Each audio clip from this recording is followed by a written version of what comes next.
This movie was one of the biggest letdowns of the year. Hello and welcome to Luke's Movie Reviews. This is my long review for the movie Joker Folie A Deux. Not sure how to say it. If you are already feeling your attention span starting to hurt, feel free to click over to the short version of my movie reviews. I post those all to my Instagram, and then a little bit later they will come here to my YouTube channel. So a crazy clown goes to prison for his crimes from the last movie. He meets the love interest, and then they nonsensically sing to each other for the next 2.5 hours.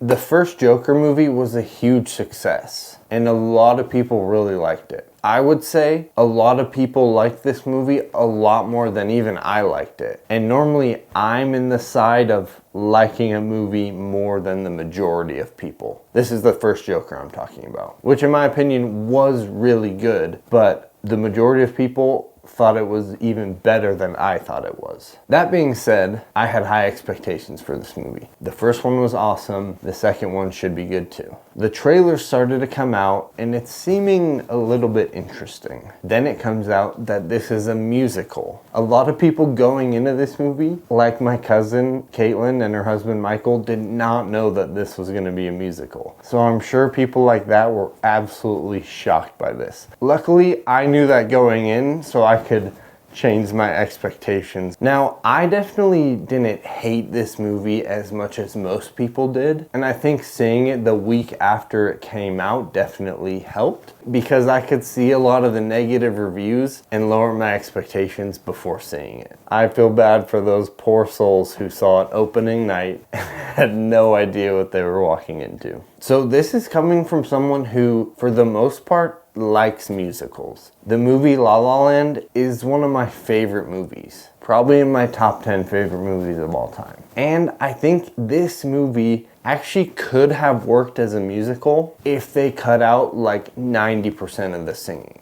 Here's where I think they went wrong. They did these big, flashy musical numbers that were kind of in the heads of the characters, and I thought those ones were cool because it's like, oh, it's in their imagination, it's crazy, flashy lights, it's like surrealism. But then they started to do a lot of those, and then the characters just started singing to each other in like the normal life of the movie. And it got to a point where it was like, stop effing singing. It got to the point where instead of having a conversation about something that just happened, they would just sing to each other about it. And they weren't even like good, catchy songs. They were just singing random, non-memorable songs. Singing every 3 minutes to each other or just out of nowhere. And it got to the point where it was just way too much singing. If 90% of the singing could have been taken out, leaving those big, memorable singing numbers, and write a little more plot into it, because so much of the movie was taken up with singing, barely anything happens, then this actually could have been a pretty good movie and a pretty good sequel to Joker 1. I also think this wasn't a crazy diversion from Joker 1, because Arthur Fleck is like kind of dancing a lot throughout the first movie, so like it's not a super far, but I think just how much they sing is where the problem lies. Both of the main characters, Joaquin Phoenix and Lady Gaga, killed it. I do wish they would have let Lady Gaga just act more. And obviously they took her on this movie for her singing skills, but I wish they would have let her utilize her acting skills more. I also heard the director of this movie, Todd Phillips, didn't want to make a sequel to the first movie, and so he kind of purposely made this movie kind of bad because he was almost like fighting with the studio for making him make a sequel when he didn't want to. I don't know the full extent of it. I just read that in a couple articles, so who knows if that's even true. Maybe more of that will come out in the future.